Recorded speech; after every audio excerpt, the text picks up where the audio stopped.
Welcome everybody.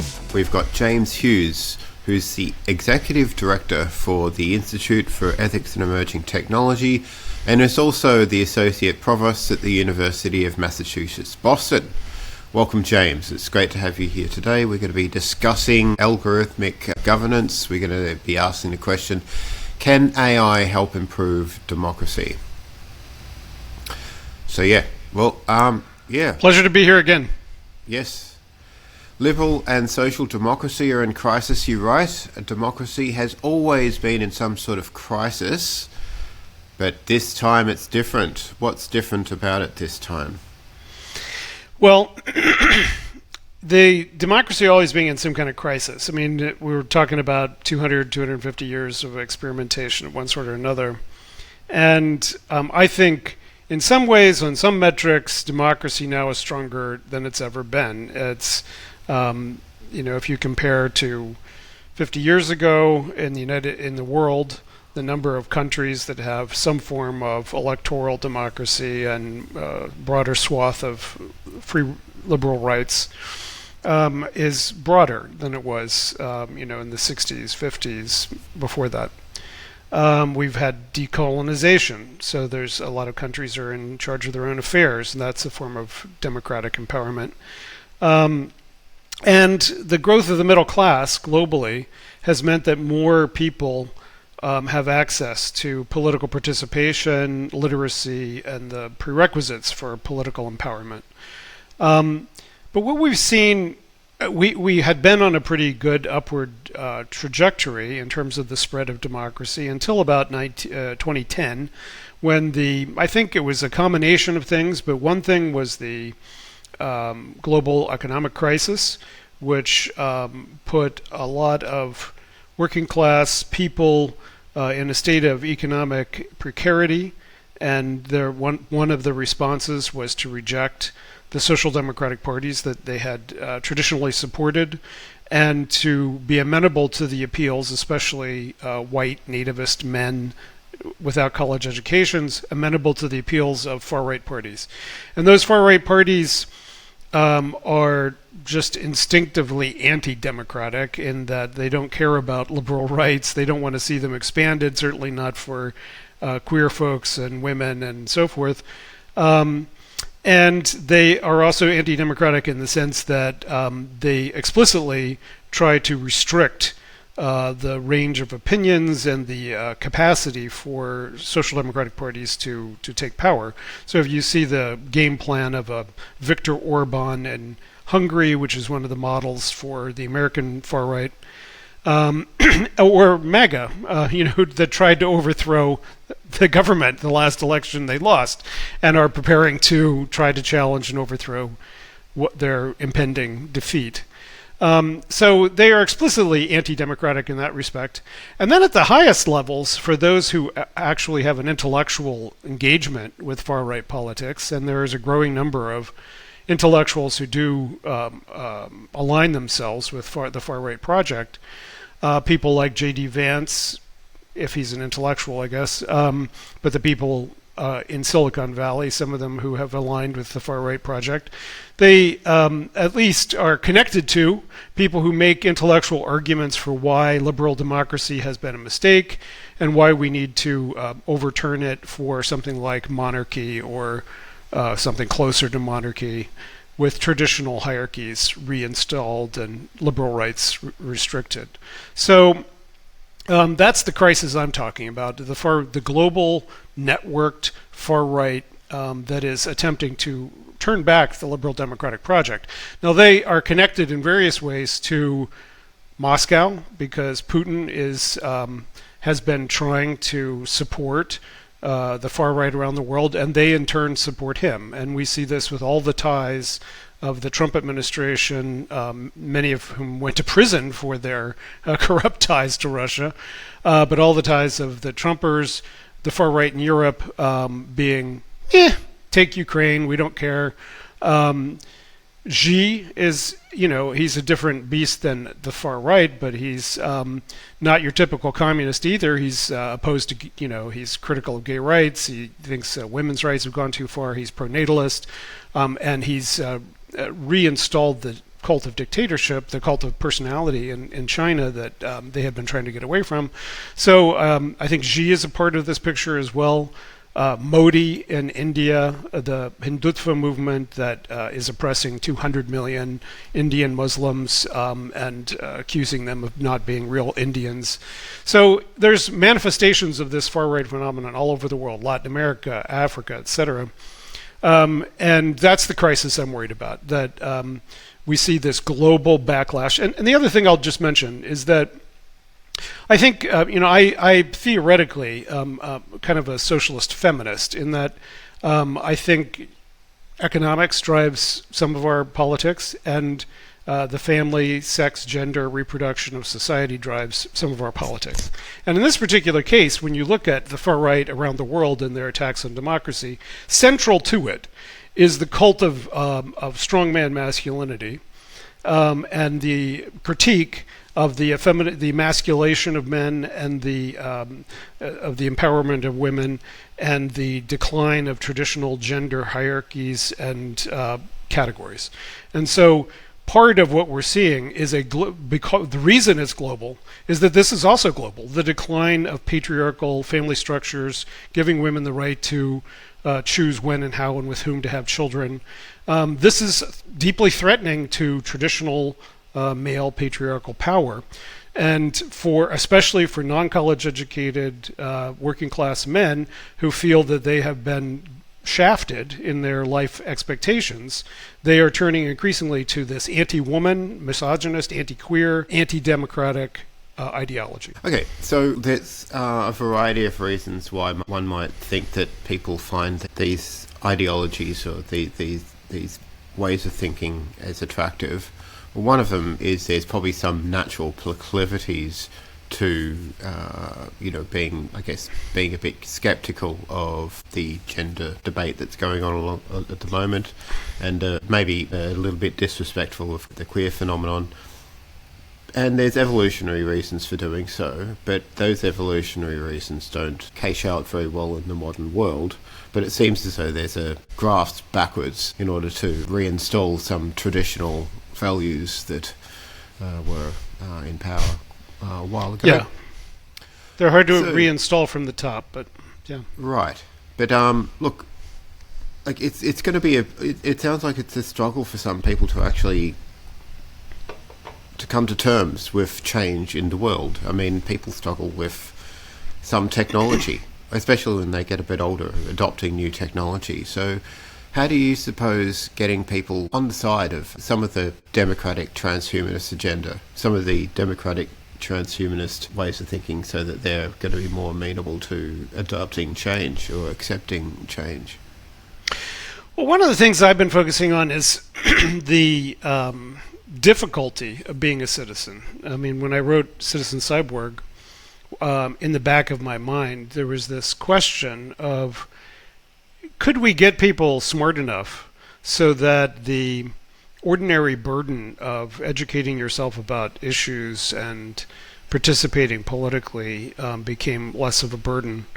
And I'm still skeptical that any amount of just simple intelligence augmentation will do this job.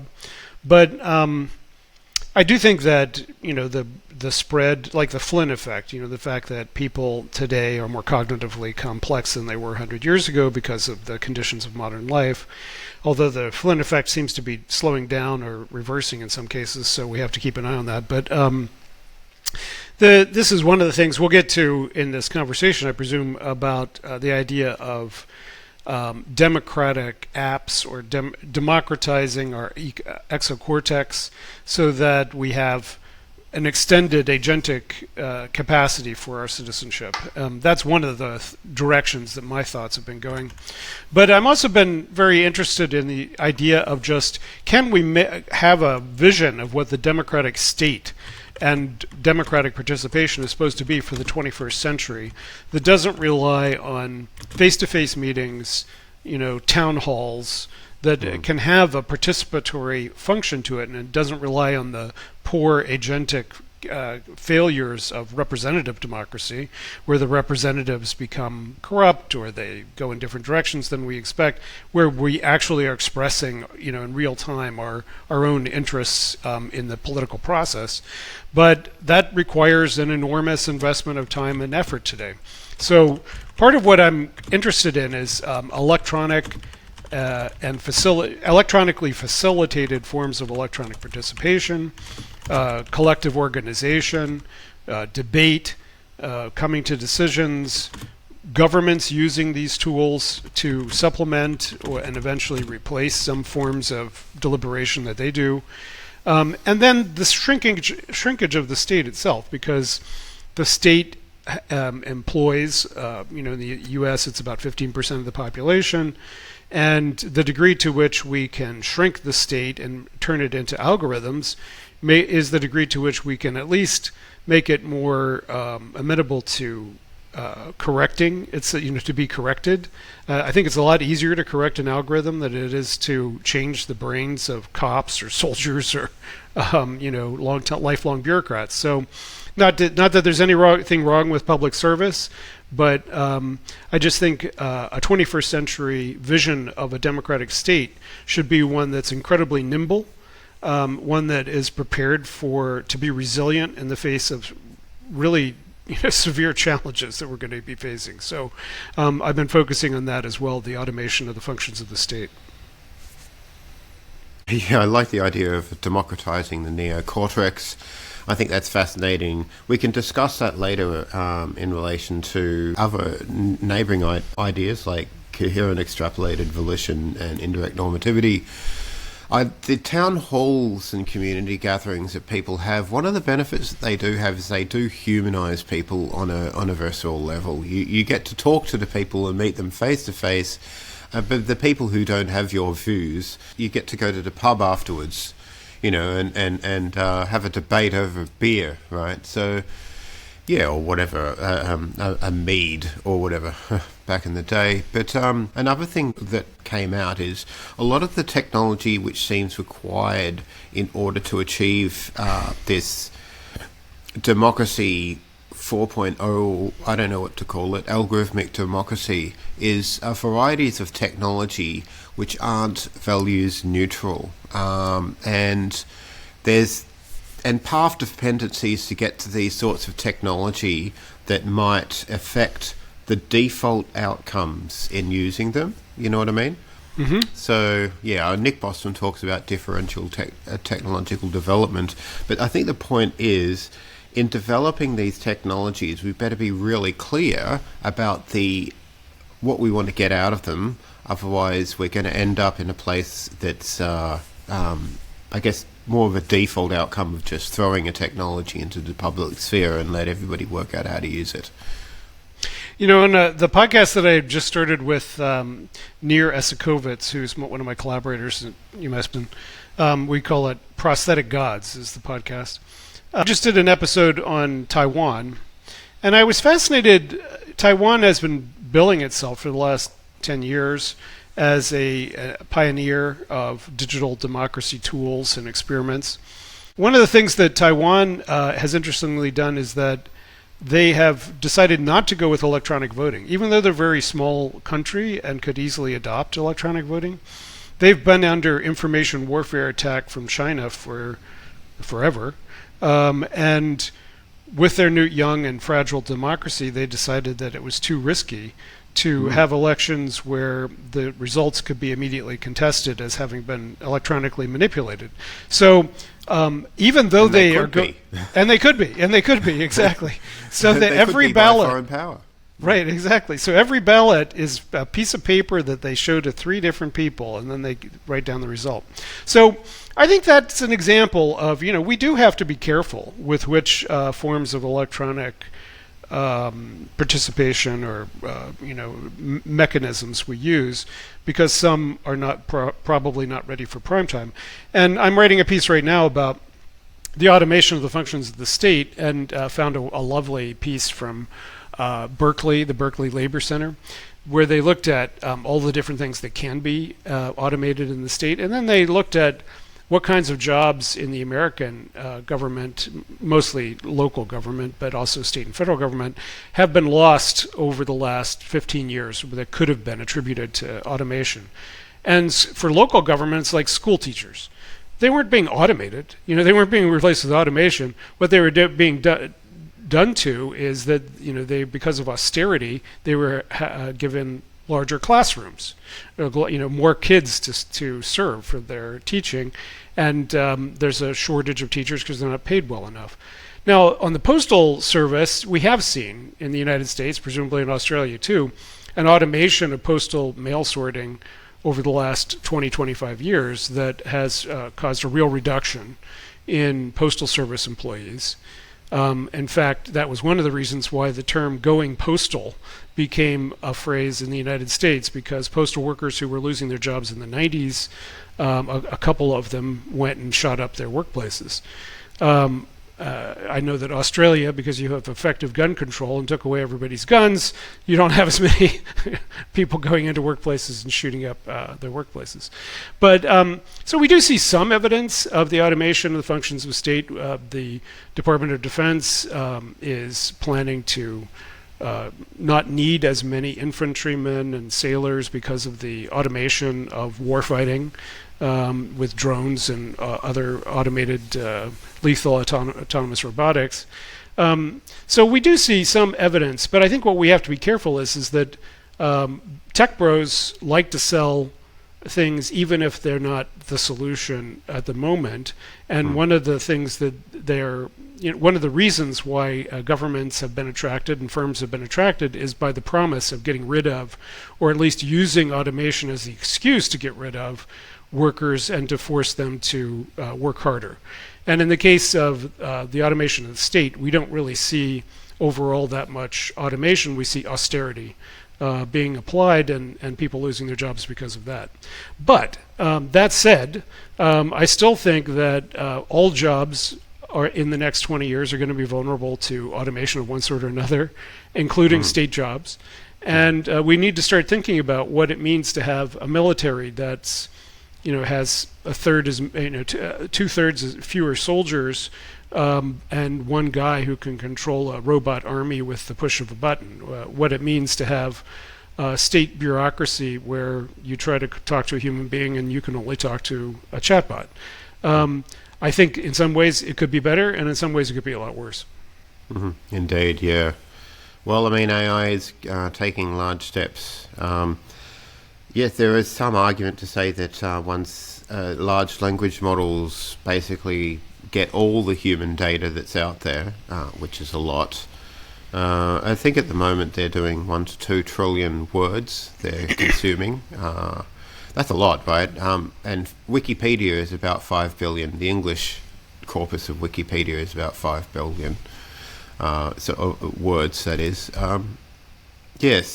But there is a concern that if AI gets to a stage where it's consumed most of human knowledge, it might not be able to rise much above that. But I'm a bit skeptical. I think even large language models themselves are doing some pretty amazing things in terms of being able to put together pieces of information and provide results that weren't in the training data, that weren't actually in the training data. It's not just a stochastic parity going on. The grokking phenomenon, for instance, that I've spoken about on this podcast before. Even if you write off the current LLMs as stochastic parrots, if you look at what OpenAI is planning, they keep teasing us with the Q star and the now strawberry and things like that. But clearly there are other architectures being applied that will take the LLM architecture and then turn it into an agentic architecture. And I think that next stage is going to be very interesting. I was just on a strategy call this morning with folks from my university talking about how higher ed's going to have to deal with this. And all the discussion was about LLMs. I'm like, next year we may all have these things in our pocket, these little personalities that we talk to, and we tell them, keep an eye out for this particular research topic because I need to write something about that. And then it'll give us little data summaries. We're going to have personal research assistants as faculty. We're going to have assistants to do our coding. We're going to have assistants to write and manage our communications, to plan our meals. So I think it's going to be a very different world when that agentic architecture comes on board. Yeah, that's right. Google Gemini as well. I think Google are moving in that direction. I've heard Demis Hassabis say very similar things about the future of large language models in combination with other architectures as well. But the worry is with AI, of course, is the generation of misinformation and disinformation at a higher rate, but also one of the hopeful things is that AI can also be used to help detect it. I had John Cook from Melbourne University, you might know of, who's been working on AI for misinformation detection for quite some time. More recently, he's employed large language models in his team there to help do it, and it's behaving, it's really seeming to be quite accurate, at least according to his reports. I've been very impressed with the tools that Facebook had to develop in order to detect hate speech and abusive speech online. Well, he was one of the teams that developed one of the tools that Facebook ended up using. Yeah. Unfortunately, Facebook is apparently pulling back a little bit. They just announced that they're taking offline CrowdTangle, which is one of the tools that disinformation researchers have been using to track the spread of different kinds of memes on the platform. But if there's a way to, at scale, track disinformation, then it has to be artificial intelligence. So there's no other way to do it than that. I remember that when Facebook was accused of helping the Burmese, or allowing the Burmese hate groups to spread disinformation about the Rohingya, which led to the massacres of tens of thousands of people. It's like, how much of an expectation do we have that an international corporation like Facebook would hire the 300 people in Burmese with Burmese language specialization to monitor what was happening in Burmese Facebook? I don't know that that's a reasonable expectation for this kind of a company. But what it is reasonable for them to put in place these tools, and and because of the language capabilities that large language models now have, I think it's relatively easy to imagine automatic content moderation in other languages around the world. Mm-hmm. Indeed. Now, there's a bit of a skepticism about this sort of thing. A lot of my right-leaning friends are very skeptical about. You have right-leaning friends? Yeah. I try not to. I lost all mine too often. Yeah, I imagine you did. Yeah, but they're extremely skeptical of fact checking and websites that do that, and Wikipedia even saying that it's all tainted with liberal bias. So Republicans seem to be more suspicious than Democrats of some form of some kind of automated moderation in the news media in general, and if we were to build like an online automated tool that behaved similarly to something like ground news, that is supposedly I like ground news, and I do too. I propose it to people. I'm not a subscriber, but I visit the site. I propose. I'm not a subscriber either, but I like the idea of ground news, that it would keep track of this spectrum. But let me just say about this that. There's a lot of research that's been done now on the political bias of LLMs. So they take all the 20 of the different top LLMs, and they give them a variety of these political categorization tests. And usually the LLMs will end up in the left liberal part of the political spectrum. And then it's pointed to and said, oh, look, these Silicon Valley people, they're just replicating their own values when they do their red teaming. If it says slavery's good, they tell it no, slavery's bad. If they say queer people should be put to death, no, they say queer people should not be put to death. Never say that again. And it ends up being liberal, just like them. Well, you know what? human intelligence is correlated with social liberalism. If you look at the entire industrialized world, IQ is correlated with believing that other people should be left alone to have their own personal lives and not be told what to do by religious fundamentalists. And that means that human intelligence is correlated with liberalism. Why shouldn't artificial intelligence be correlated with liberalism? So I don't think it's necessarily... There is a correlation between intelligence and more left-leaning things, but there are some smart people also right-leaning.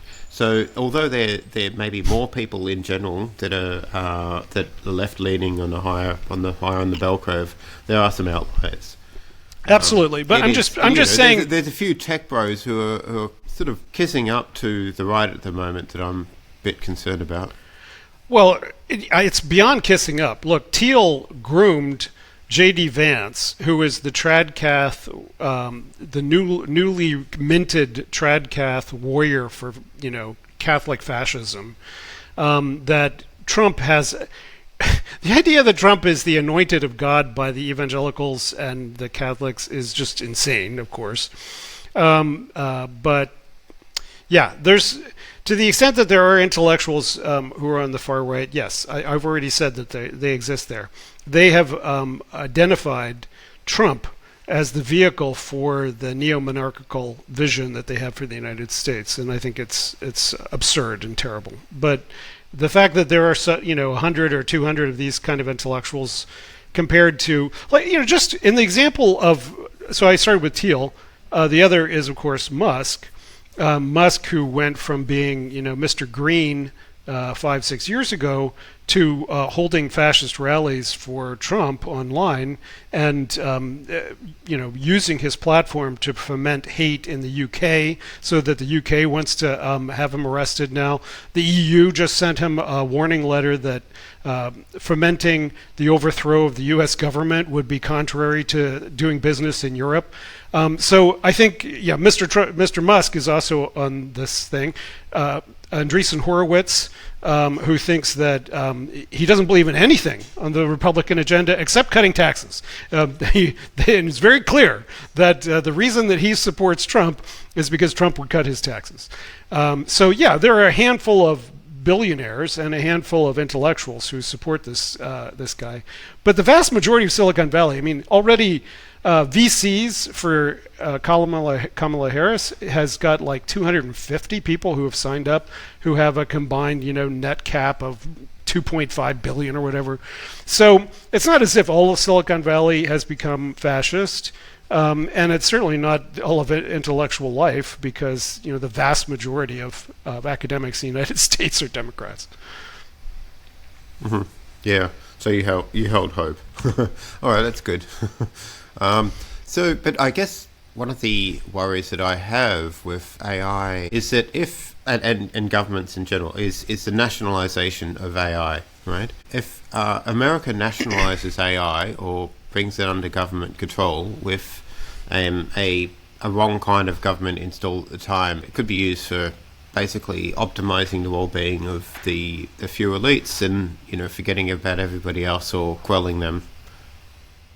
Well, let's remember that Silicon Valley is a product of the Defense Department, the U.S. Defense Department. One of the principal contractors for printed circuits was the Defense Department. The origins of ARPANET and the Internet was the Defense Department. So it's not as if these South African millionaires who came over to see what they could do in American business pulled themselves up by their bootstraps in the first place, and they have all relied on. One of the huge problems with Thiel and Musk is that Thiel runs Palantir, which is one of the principal intelligence tools used by the U.S. government, and the U.S. government relies on Musk for communications and for space in ways that have compromised American security. And I think in both of those cases, there's a strong national security argument for taking away both Thiel and Musk's access to U.S. National security interests. But be that as may, we'll see what the Harris administration does with that. But anyway, I think there's a big problem there. Mm-hmm.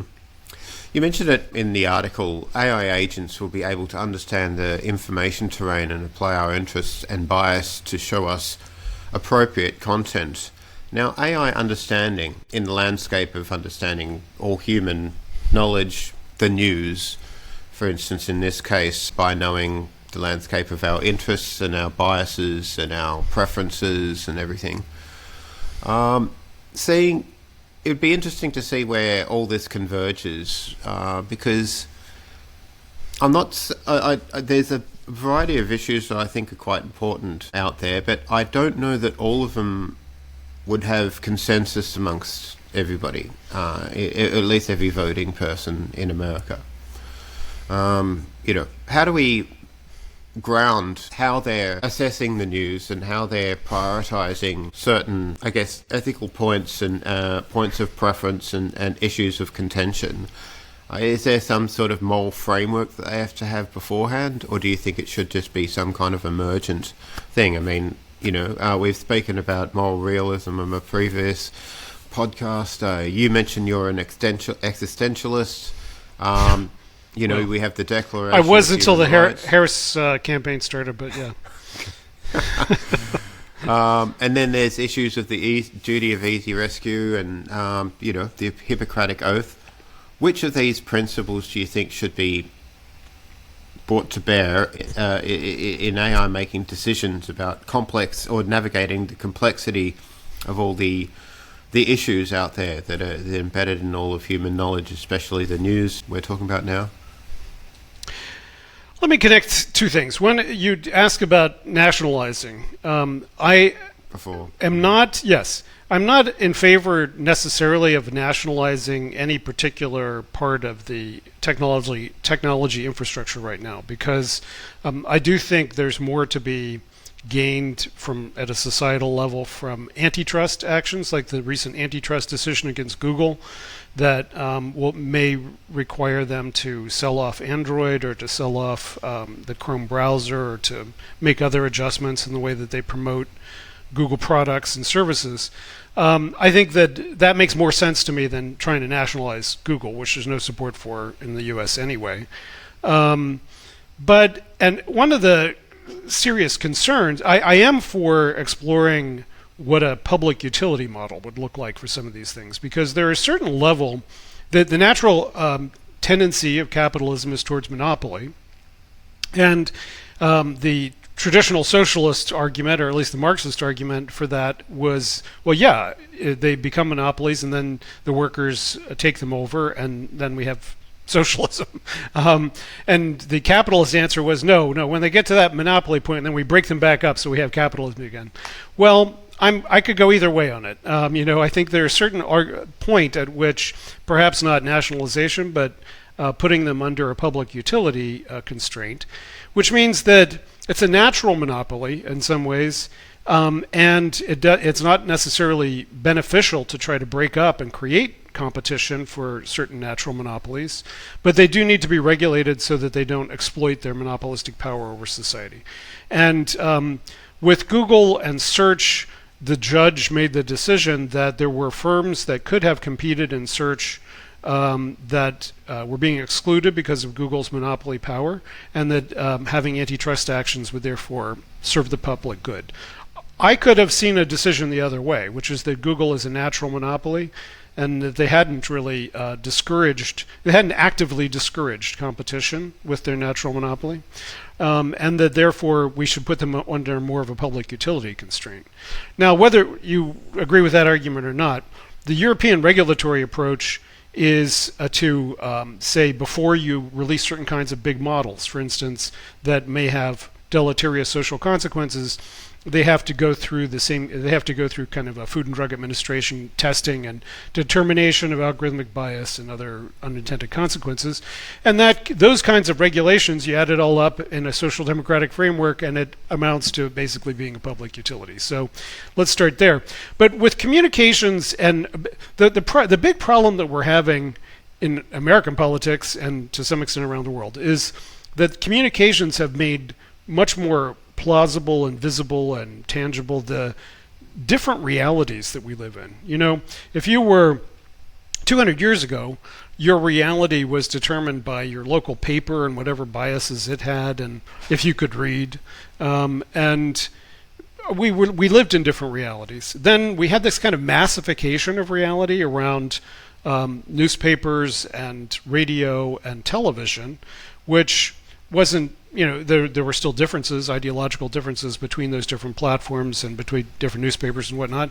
But at one point when I was growing up, there were 3 channels on television. And so the difference between ABC, NBC, and CBS in terms of what they were presenting in terms of the national reality was not that great. Now we have hundreds of thousands of options, and the Fox Media Network and the Right Wing Talk networks and all their Truth Social and all the attendant things, they live in a different reality. And that's a reality in which they didn't lose the last election. The Democrats stole it. That's a reality in which Trump is a genius and anointed by God. And it's very difficult. I look at the polls every day and I feel so enthusiastic about this anti-fascist movement that's come together around Kamala Harris and Tim Walz. And then we look at the polls and it's like, oh yes, well that's reached 1% of the undecideds, and maybe tomorrow it'll reach 2% of the undecideds, because so many people are glued to this alternate reality of Fox TV. So then you take this to the LLMs and you say, okay, the LLMs have this left-wing bias, but you can still get right-wing stuff out of LLMs if you want. But LLMs do represent and even Grok, by the way, which I thought it was hilarious that over the last 2 weeks, people have been going to Grok and asking about the latest ways that Elon Musk is trying to destroy American democracy. And it says, well, from what I can tell, this is what he's just done here is illegal and an FEC violation, and what he's done over here may get him arrested in the UK. And Grok knows what's up because Grok's reading Twitter, right? So even Grok has a left-wing bias that has been annoying his right-wing followers. AI is getting stronger and stronger. It's been trained on a lot of the text throughout history and on current news cycles as well. And you mentioned it, and we've come a long way from a few years ago. I mean, I was talking about machine understanding quite a while and sort of trying to nudge people to take it seriously, that we don't just want AI that does stuff without really knowing what it's doing, but it's got to have some form of understanding. And I don't think it has, complete understanding of everything it does, but but the way some LLMs are heading, it does look fascinatingly intriguing, that there is something going on underneath the hood that looks like some kind of operational understanding being converged on.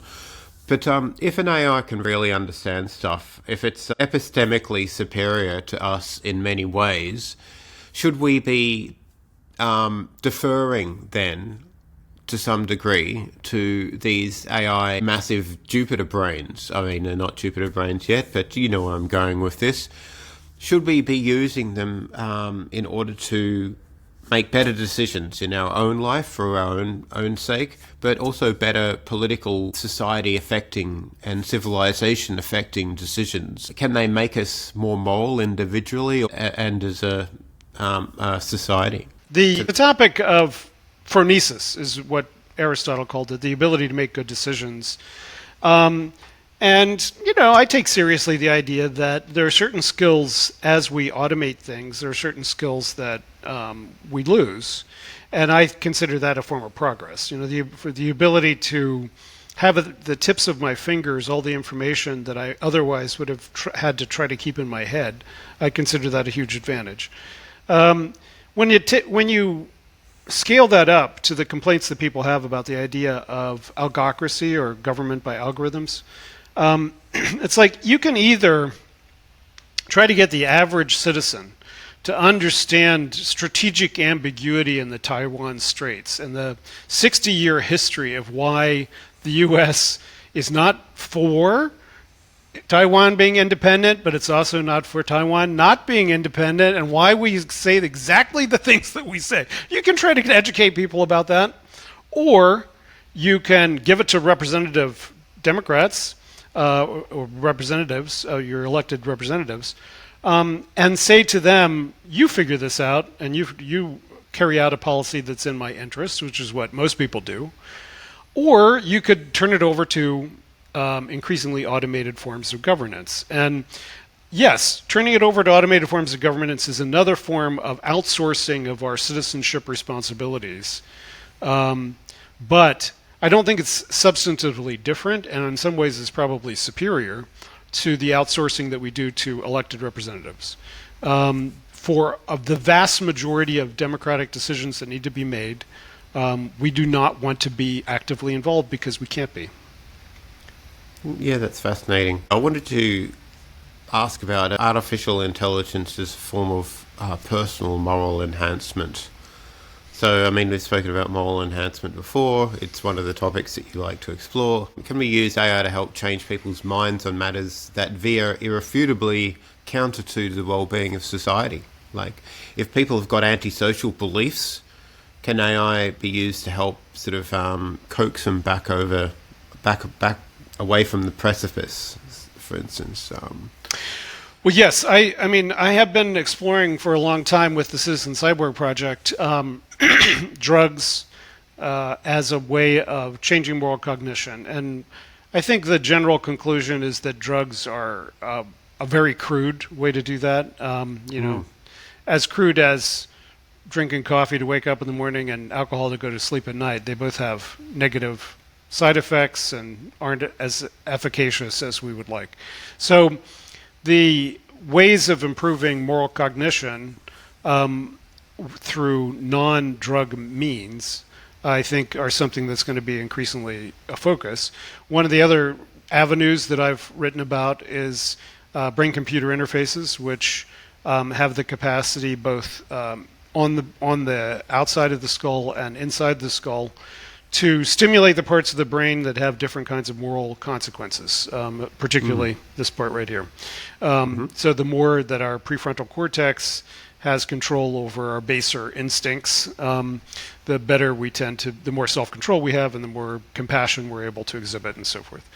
Now, how much can we do then with the exocortex, with our phones, computers, our electronic environment, our smart homes, keeping track of our lives? And I think this is one of the things that we're going to be exploring with agentic systems, is that when you tell your phone, remind me when it's my anniversary or somebody's birthday, because it's considered a virtue to remember such things, and it reminds you, that's a rudimentary form of using an electronic device to keep you on the straight and narrow, right? When your car, like my car now has all kinds of bells and whistles. It gives me a blind side warning when there's a car coming up on my left or right, so I don't pull over into them. And that keeps me from killing myself and a lot of other people. And that's a form of electronic moral enhancement, in my opinion. Now, the other virtues that could be enhanced when we move into a more agentic situation, we have digital twins that know everything about us. If you're able to say to it, you know, I want people to perceive me as a more compassionate person, it could start prompting you to what things you should do. People are already using LLMs to write love letters, right? The initial scenario in the movie Her is a reality today. People using artificial intelligence to write love letters, or in that case, it was a human to write love letters, but then anyway, you know what I'm talking about. So I think, yes, that's the direction I think we want to go. Self-control is the most fundamental of all virtues, because if you don't have self-control, you can hardly do anything else. You can be a very compassionate person, but you're, lying in the gutter taking fentanyl, and it's no good to anybody. So self-control is extremely important, and I think electronically locking our behavior down in various ways. I mean, I've been wearing a Fitbit for a decade, and before that, different devices. And I know it doesn't motivate everybody, but it motivates me. I try to get my 10,000 steps in every single day. And yeah, me too. I'm doing 11,000, James. 11,000? Oh, good for you. So I do think that the exocortical ways of doing moral enhancement is going to be pretty important in the next 20 years or so. But then we're also going to have new drugs. We're going to have new gene therapies. We're going to have brain-computer interfaces. We're going to have other ways of changing our moral cognition, sentiments, and behavior. Absolutely, yeah. Just before midnight, or 45 minutes before midnight, I had a few more steps I needed to get in for the day, and I ended up realizing I didn't have enough time, so I ran them. In fact, I still fell a little bit short, but most days I end up getting my 11,000 and way beyond. But it is a great motivator to do this sort of thing. It's just a number, I know, but for some reason I dislike not reaching 11,000 steps. How can people connect with like-minded citizens for activism? And you mentioned a variety of tools out there, directories and stuff like that. But one of the interesting ones, which I had a brief look at, was poll.is or Polis. Sounds a little bit like police. But anyway, how does this all work? What is it? I mean, it's been used heavily in Taiwan, you mentioned. Yes, and the Baltic states, Estonia, Finland have done experiments with Polis, other countries. Yeah. If you go to the Polis website, they have a bunch of case studies. I think Polis really appeals to me as a social scientist, because one of the things that Polis does on the fly is, as people are commenting on each other's comments, it figures out, okay, there's this group, and there's this group. It does that kind of market segmentation, we would say in other contexts, but it figures out who the groups are. And this group is generally saying this, B and C say this. And then it starts upvoting comments that somebody from A says that are liked by B and C people, and vice versa, B, C, anything that's in the middle that it has a potentially consensus-building effect in the debate. It starts upvoting those comments. Now, I think the problem with that one of the applications in Taiwan that was used relatively successfully for this was to figure out Uber regulations, how to regulate Uber drivers in Taiwan. So for something like that, you don't have deeply held, irreconcilable philosophical views, right? But there are a lot of culture war issues that are about deeply held, irreconcilable views, where having someone who wants abortion banned completely and someone who wants abortion to be completely legal. Yes, there are people in between, but those are just because they're in between doesn't mean that that's the way that your democracy should go, or make a decision in that direction. Other things, yes, compromise on all other things. Now, in reality, we do compromise in this case about abortion. I know that it's hard for most people to feel a sense of political engagement and participation, efficacy. I think there's other kinds of reforms, of course, that can increase that. We only have the two big parties in the U.S. Participation in a third party is basic, and this is one of the reasons why I have refused to have anything to do with transhumanist political parties. It may be if you're in Israel, where 2% gets you into the Knesset, or if you're in Italy, where 2% gets you in, then there might be some utility in organizing a party to get certain ideas out. But for me, in the United States, I've never been interested in organizing a socialist party or a left-wing, anything to the left of the Democrats, because it's just a waste of time. The real sense of political efficacy, if you're an ideas person like me, is through think tanks and nonprofit organizations and various kinds of campaigns and caucuses within parties. And that's what gives me a sense of political connection and participation. I'm actually relatively homeless right now because the Democratic Socialist group that I was in for 42 years got taken over by a bunch of Marxist-Leninists. So I'm looking to do my own thing these days. But I think the techno-progressive thing is still something that may have been ahead of its time 20 years ago, but maybe coming into its own. An agenda that... Oh, yeah, definitely. Yeah, an agenda that combines... A lot of my friends, transhumanist friends in Australia in the early 2010s, I remember them talking about it, identifying as techno-progressive. So, you've had an outsized impact, I'd say. Delighted to hear it. Yeah. Yeah, I mean, I have had some relatively serious political folks approach me about trying to promote a techno-progressive project. And I'm not interested until after November 5th, or 4th, to figure out what that might be. But it's funny, but I used to talk when we first started the IET. I've had, as a project for a very long time, the creation of a policy handbook. And there's about 40 policies that I've identified as part of the broader techno-progressive agenda, reforming the FDA, longevity dividend, space, et cetera, et cetera. And the model that I always talk to people about was the Heritage Foundation, because it's, as a conservative think tank in Washington, D.C., every Congress they will give a handbook to and say these are all the conservative ideas, and if you want to know what to say about X, just look at page 37.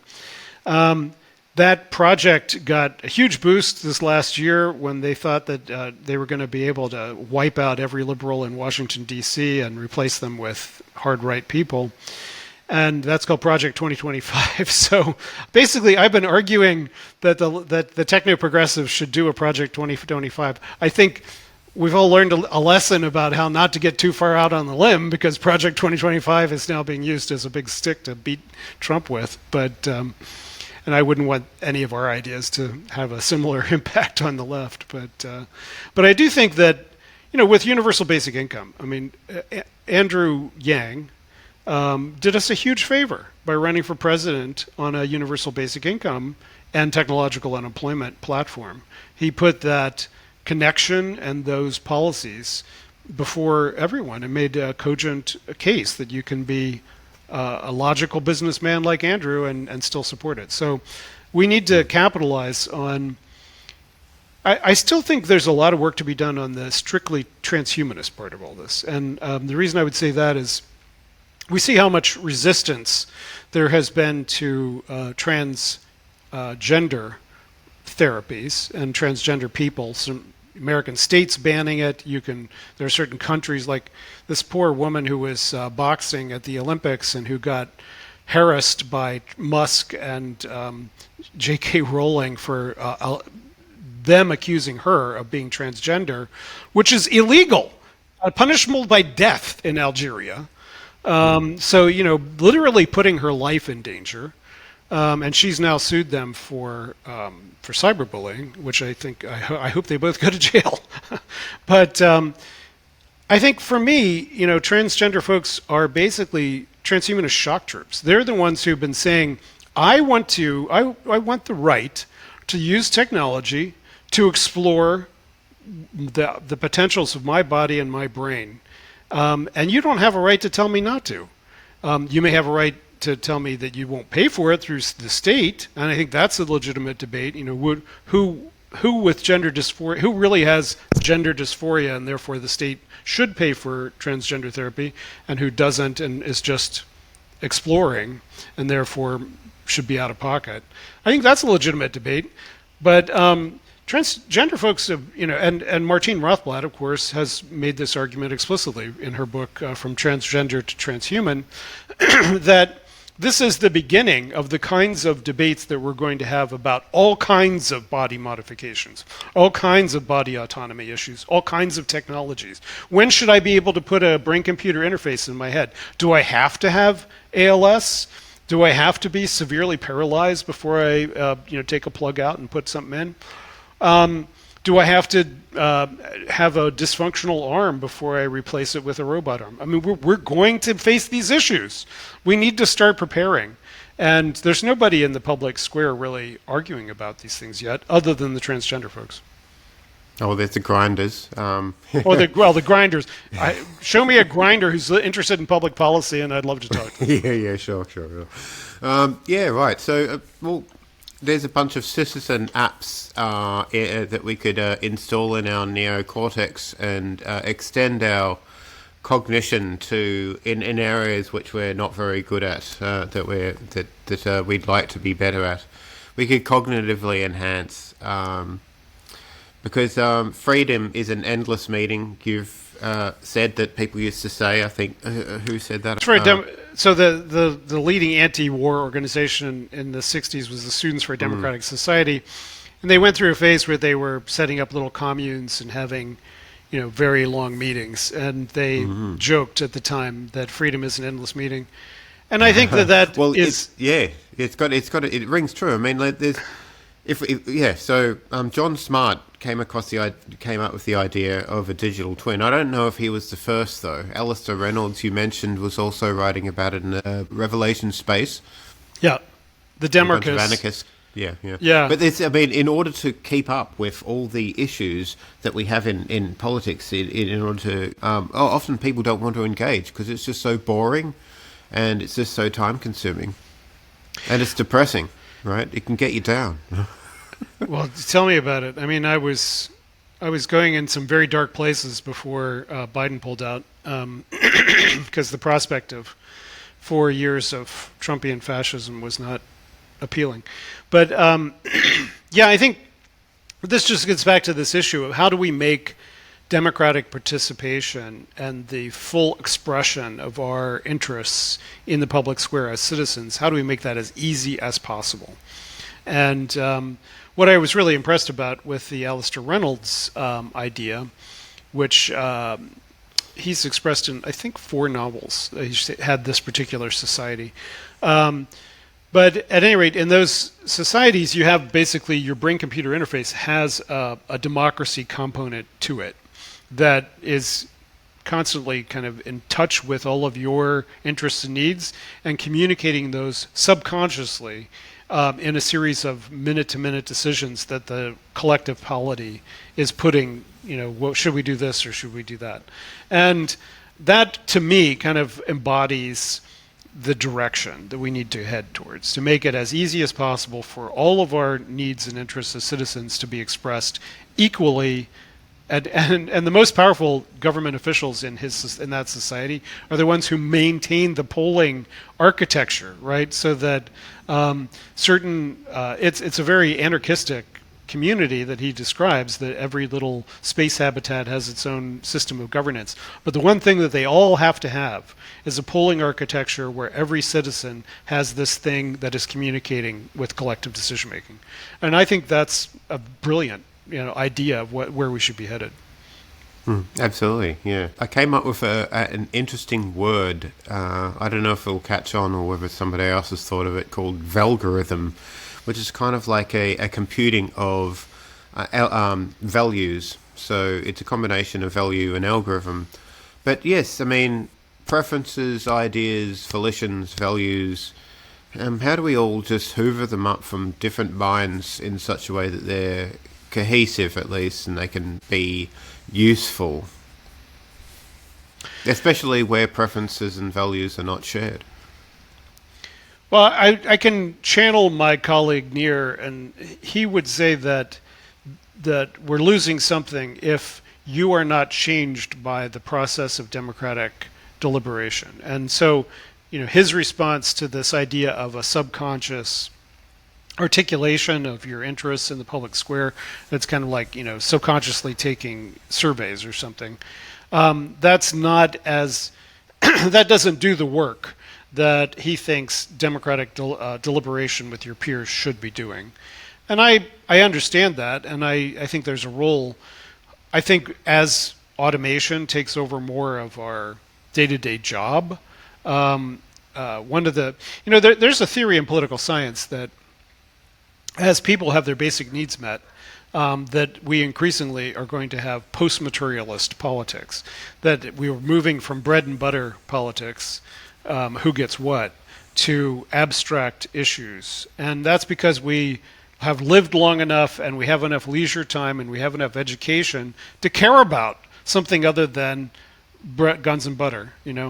Now we care about abortion and women's rights and things like that. So I think it's possible to imagine that we will have increased space in our lives for democratic deliberation. I was asking you about what would an idealized transhumanist look like, 100,000 years from now. Sorry, an idealized Democrat. The first paper that brought me to the attention of Nick Bostrom and the others was a paper I did on brain remediation, the remediation of brain problems for the International Network for the Definition of Death. And I was talking about, the future where we are able to do cryogenic freezing and, stem cell therapies and then brain-computer interfaces and things like that. How that would complicate our definitions of death. And at the end of that paper back in the 90s, I said that it may be that we're heading into the telos, the natural conclusion of liberal democracy. And someone who took this seriously was Joss Whedon, who did the Buffyverse, and then he did a series called Dollhouse. And the technology of Dollhouse, it was a 2-season thing. The technology of Dollhouse was basically that you could take someone's personality and put it in someone else's head. And he then extrapolated, I think it was like a 10-year jump, the last episode of that series, and how all of society would have collapsed because people would be broadcasting their personalities into multiple heads, and there would be all this kind of social conflict created by this technology. Now, it's not exactly that I'm worried about that scenario, but I think when we get to the point where you have control over your memory, you can incorporate other people's memories, where we have collective personalities, where two people agree to merge their personalities into one and begin to act in some kind of concert with each other. We already have prefigurings of some of these. It's like when a cult, when cults get that close that they're willing to die for the cult, what do you do in that kind of circumstance? So for me, the question is, if we have the Borg, should the Borg get 1 million votes for their 1 million members, or should they only get 1 vote because they're only one person, right? Should you be able to give a drug to someone who's committed a crime so that we already have the circumstance where someone is too psychiatrically impaired to be tried, and whether we should then be allowed to involuntarily treat them so that they can then be sane enough to be tried for their crime, right? Well, we're going to have more and more of those kinds of dilemmas. Should a split brain patient get 2 votes? Right, exactly. Or just, if I write an advance directive now that says, if I ever get to the point where I can't talk, you should pull the damn plug. And then I get to that point and someone says, well, do you want me to kill you right now? And I go, mm-mm. And they say, would you rather have ice cream right now? And I go, mm-mm. Well, they're not going to kill me because of my advance directive, right? But at some point, we want our wishes to be respected when we become compromised. And so we're already faced that situation of the erosion of the illusion of liberal, continuous, discrete, autonomous self. And technology is only going to pull it farther and farther and farther apart. So what democracy means when, instead of being an avid fan of the Democratic Party, I turn on the Democratic Party chip in my brain so that I have the constant stream of Democratic Party propaganda, and it's telling me what to do in every single moment of my life. That's a different future. I just don't know how to deal with that future yet. Can democracy be improved with corporate tools? Right. So this gets back to this public utilities question, is that for instance, Meta, Facebook, they agreed to open up and create a tool to allow non-governmental organizations who are worried about misinformation to have access at a high level to track the spread of certain memes and ideas on Facebook. And now they've taken it away again. And they haven't explained why they're taking it away.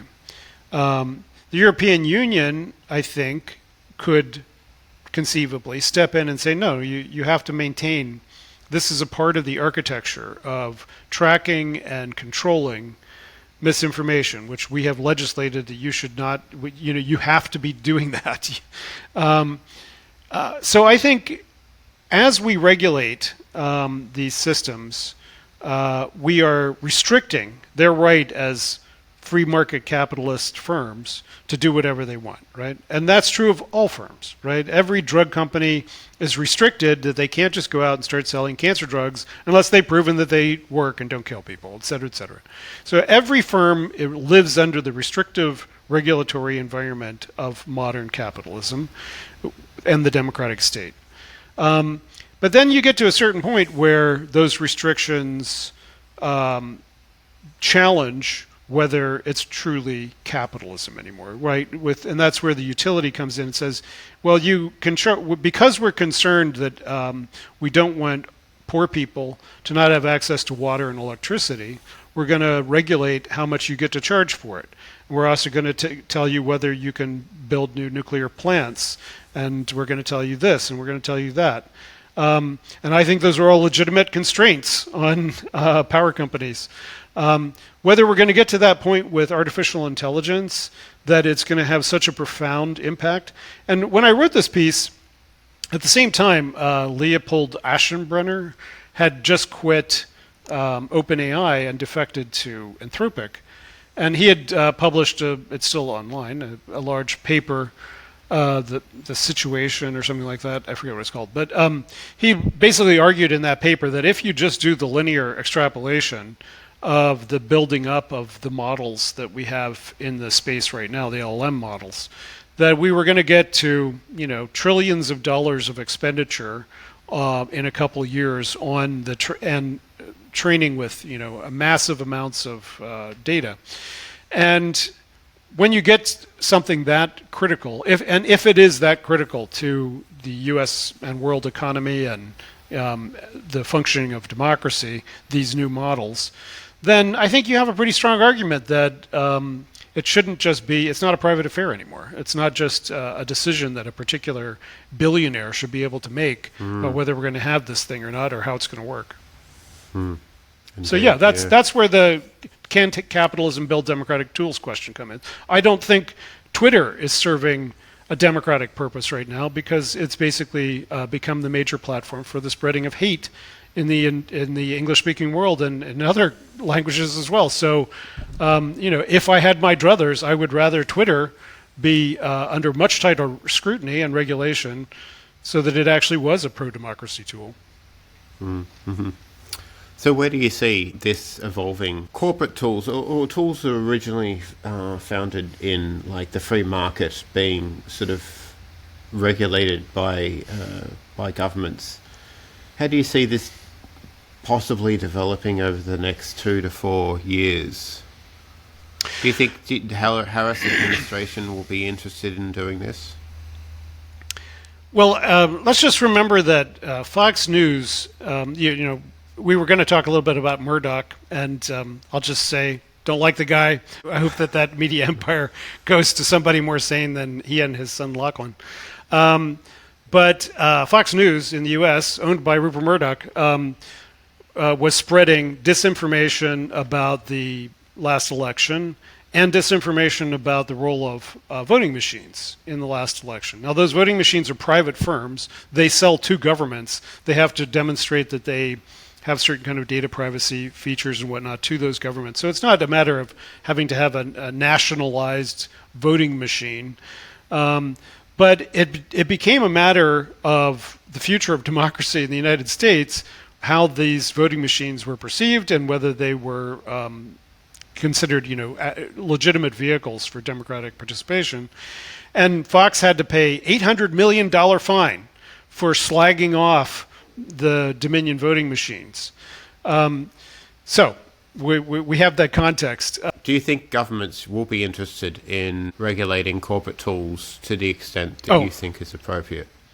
Yes, I do. I think there's a lot of interest in Washington about regulating the tech sector in general.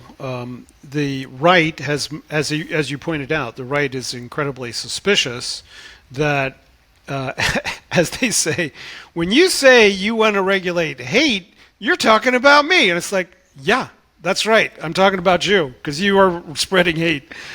So what they've been concerned about is holding Zuckerberg's feet to the fire so he allows hate to spread on Facebook. But the left has been, for instance, AOC, Alexandria Ocasio-Cortez, she recently proposed what turned out to be a bipartisan proposal for the regulation of deepfakes. And that's coming close to being passed. And so I think there's all kinds of tech legislation. I think just on the topic of deepfakes, I think it's going to be a hard nut to crack because I don't think people should be penalized for writing fantasy fic about who they want to sleep with, or creating drawing pictures about the people that they are sexually attracted to. But malicious uses, it's you know it when you see it. Malicious use of that kind of technology. So God bless them that they're trying to figure that nut out. But I do think if we get a blue legislature and a blue presidency, that we will have much better shot at having the kinds of technology regulations that we need. But the other end of this is that I don't want China to gain an advantage in geopolitics from their tangible accomplishments with artificial intelligence. I don't want this China. I would love a democratic China to emerge and to be strong, but I don't want the CCP to be the leader in certain kinds of artificial intelligence. And they, for various reasons, they are right at our heels.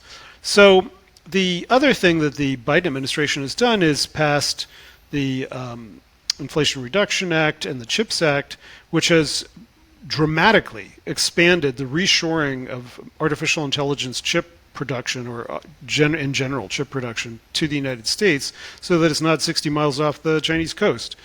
That's pretty important for the world, that China wouldn't be able to eradicate all of our access to advanced computing with one missile strike.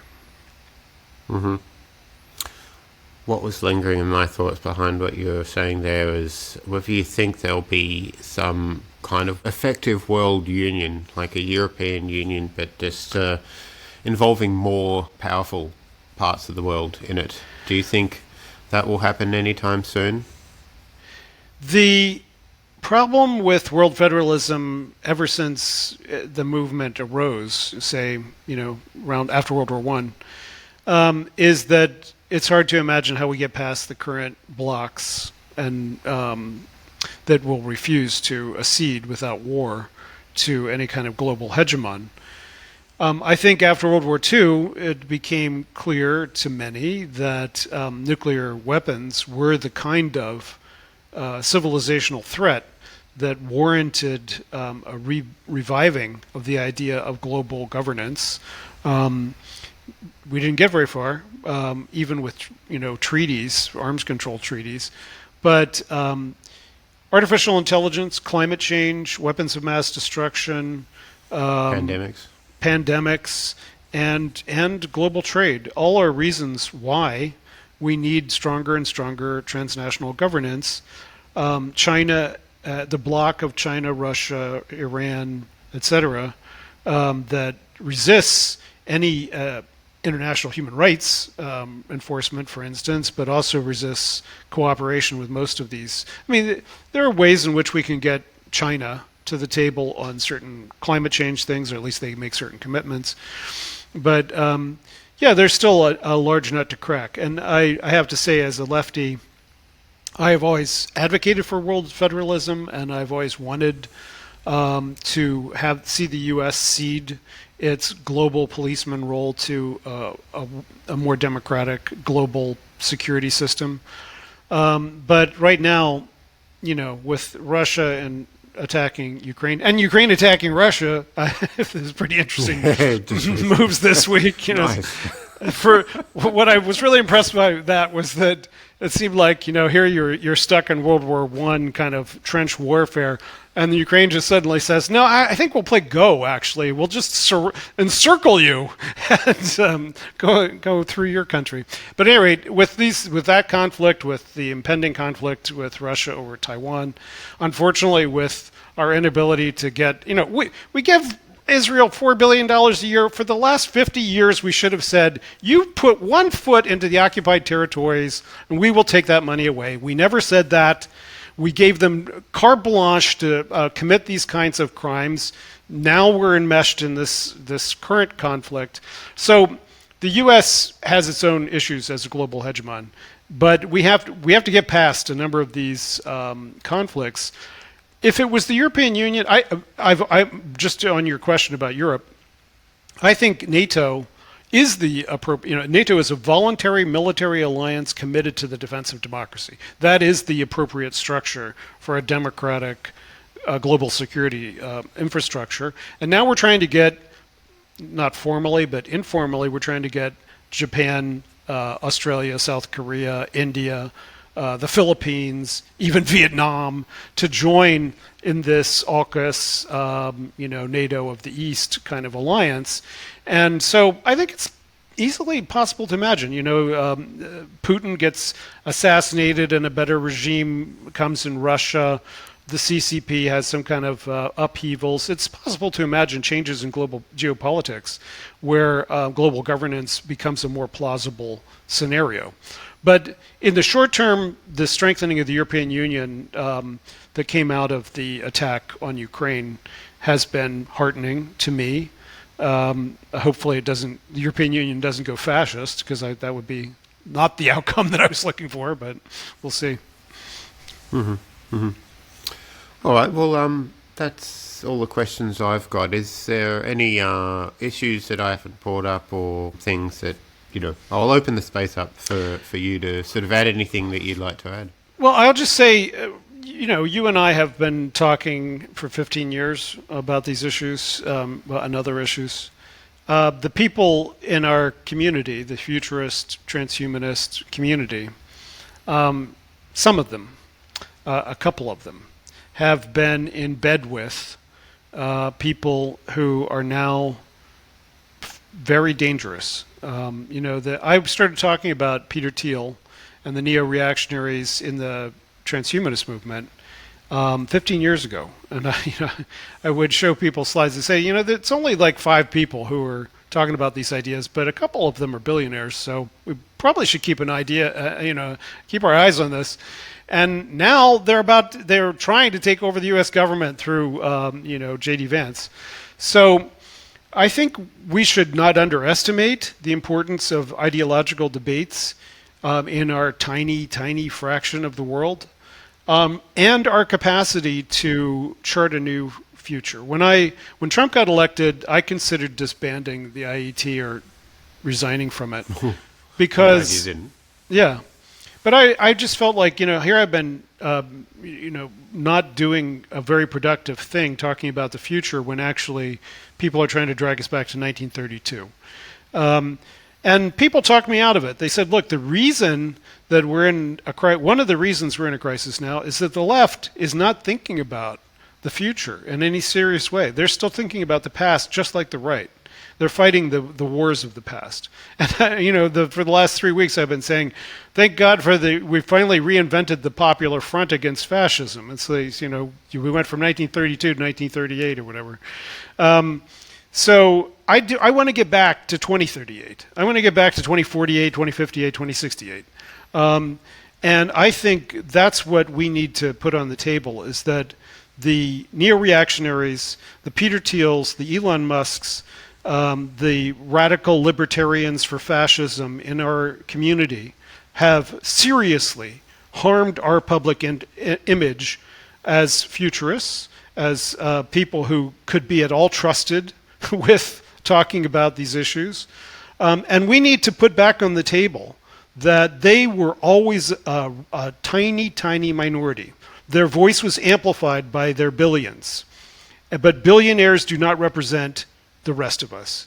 And so it's time for techno-progressives to stop playing footsie and to get serious about organizing a left-of-center futurism that we've been talking about for a long time. Mm-hmm. Well, I'm looking forward to Cyborg Buddha. Good. Me too. Hopefully you can have a bit more time to finish it off. I'm retiring in 20 months or so then I will write my books, get all my books written. Cool. Well, it's been great having you again, James. Thank you for all the listeners and viewers. If you like this content, please share it and please subscribe. It really, really does help my YouTube channel algorithmically. All this algorithmic governance and all that goes on behind the scenes. So yes, click a like and subscribe. And also remember to check out IEET, the Institute for Ethics of Emerging Technology. The website is IEET.org. And Also a new online podcast, Prosthetic and a new Gods. podcast with James. Yeah. Prosthetic Gods. Yeah. God prosthesis. Yeah, that sounds really cool. I look forward to getting one of those, or a few of them. You have to cut off your soul. You see, to I'm get a that polytheist. All right. Well, thanks, James. I'll speak to you again sometime in the future. Cool. Well,